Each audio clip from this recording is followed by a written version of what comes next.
एक सवाल है जो हर कोई जानना चाहता है कि मनुष्य का भाग्य कौन लिखता है और मनुष्य का भाग्य कब लिखा जाता है।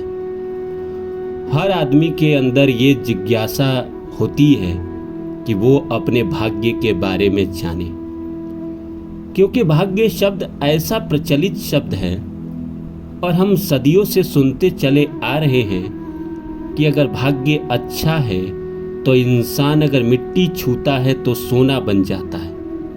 और देखने में भी ऐसा आता है कि एक कम टैलेंटेड, कम पढ़ा लिखा आदमी ज़्यादा सफल है, ज़्यादा पैसा कमा रहा है। एक बहुत ज़्यादा टैलेंटेड आदमी, एक बहुत ज़्यादा समझदार, बहुत ज़्यादा शिक्षित आदमी जीवन में संघर्ष कर रहा है, धक्के खा रहा है। तो भाग्य तो होता ही है।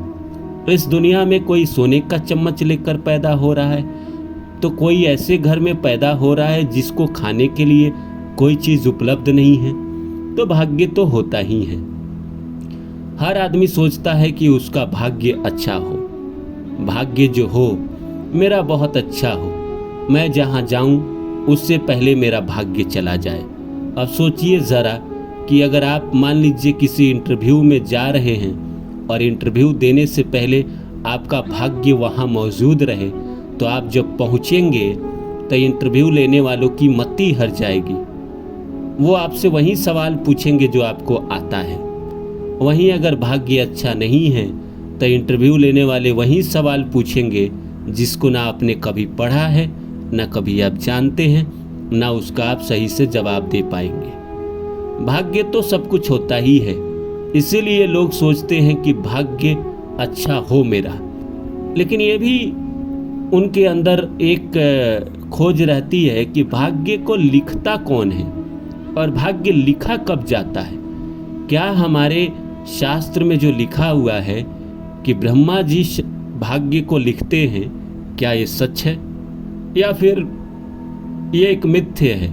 क्योंकि एक भगवान, दुनिया में इतने लोग जन्म ले रहे हैं, रोज ही जन्म ले रहे हैं, लगभग 20 लाख के करीब, और सबका भाग्य वो इतनी तेजी से कैसे लिख देंगे? क्या कोई किताब है? क्या कोई शास्त्र है? क्या कोई कलम लेकर बैठा हुआ है? या ब्रह्मा जी के पास पूरी टीम है, लाखों लोगों की टीम है जो हमारे भाग्य को लिखता रहता है? या फिर एक और भी चीज़ हो सकता है कि भाग्य ब्रह्मा जी ना लिखते हो, हम अपना भाग्य खुद लिखते हैं अपने कर्मों के द्वारा, अपने पूर्व जन्म के कर्मों के द्वारा या अच्छे बुरे कर्म के द्वारा हम अपना भाग्य का निर्माण करते हैं। सच्चाई क्या है, आइए इसको समझते हैं। तो नमस्कार दोस्तों, मेरा नाम है रानू बाबू और जैसा कि आप सभी जानते हैं कि मैं आपके लिए कहानी, कविता और मोटिवेशनल वीडियो लेकर आता हूँ। इसी श्रृंखला में आज लेकर आया हूँ कि मनुष्य का भाग्य कब लिखा जाता है और कौन लिखता है हमारा भाग्य। तो आइए इस सब्जेक्ट को शुरू करूँ। इससे पहले आप सभी से रिक्वेस्ट है, please like my video, subscribe my channel and share my video. दोस्तों, भाग्य शब्द बहुत महान शब्द है। अंग्रेजी में इसको लक बोलते हैं। दूसरा शब्द भी है डेस्टिनी, किस्मत भी इसका शब्द है, किस्मत भी बोला जाता है। तो हम कह रहे हैं ये जो शब्द है ये मामूली शब्द नहीं है, बहुत बड़ा शब्द है।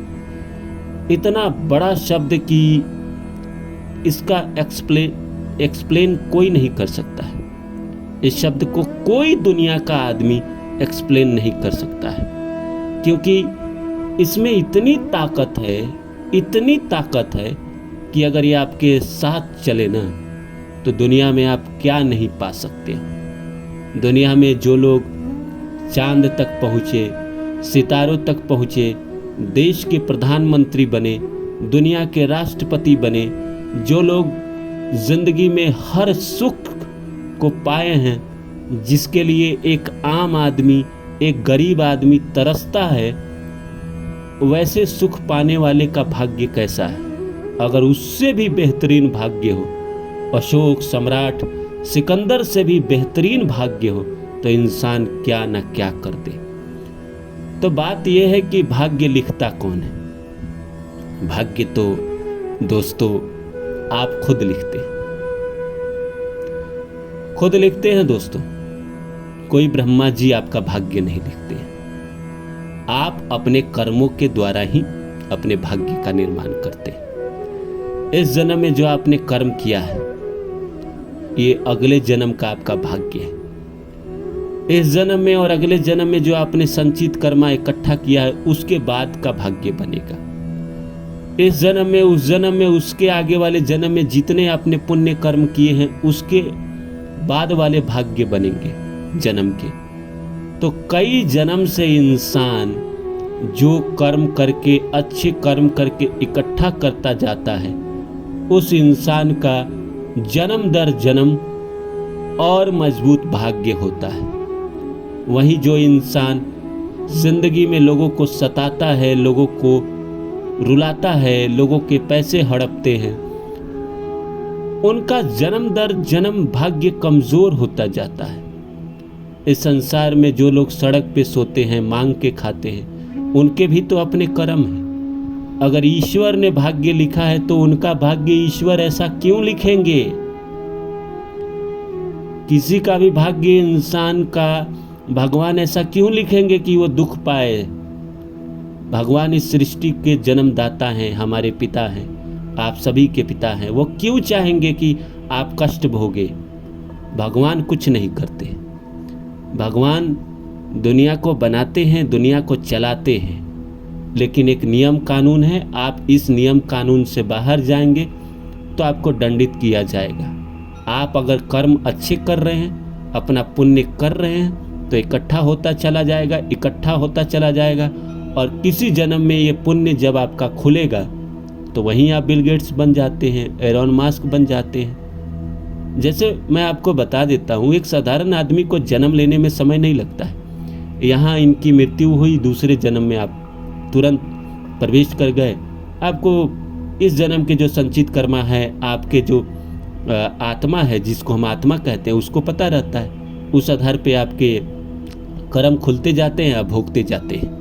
उसी तरह अगर कोई बहुत पुण्य आत्मा है, भगवान बुद्ध की तरह, विवेकानंद की तरह, तो उनको जन्म लेने में थोड़ा समय लगता है, क्योंकि वैसा परिवार, वैसा जिसमें कई कुल से लोग पुण्य करते चले आ रहे हैं, उस कुल में वो जन्म लेते हैं, तो उनको समय लगता है। हिटलर जैसे लोगों को भी समय लगता है, क्योंकि उन्होंने भी बहुत पाप किया है। तो पाप भोगने के लिए कोई ऐसा परिवार जहाँ कई पीढ़ियों से लोगों की दुर्दशा चल रही है, तो वैसे घर में जन्म होता है। तो इंसान अपना भाग्य खुद निर्माण करता है। अगर जो इंसान अच्छे कर्म करते रहता है, अच्छे कर्म करते रहता है, उसको एक जन्म ऐसा मिलता है जहाँ पे वो मोदी बन जाता है, जहाँ पे वो बिल गेट्स बन जाता है, जहाँ पे वो धीरू भाई अंबानी बन जाता है। एक ना एक जन्म ऐसा मिलता है। लेकिन ये दोस्तों, कई जन्म से जो इंसान पुण्य करता चला आ रहा है, पुण्य इकट्ठा करता चला आ रहा है, उसी के साथ ये चमत्कार होता है। आपने जितना पुण्य इकट्ठा किया है इसके पहले, वो आपको मिल रहा है।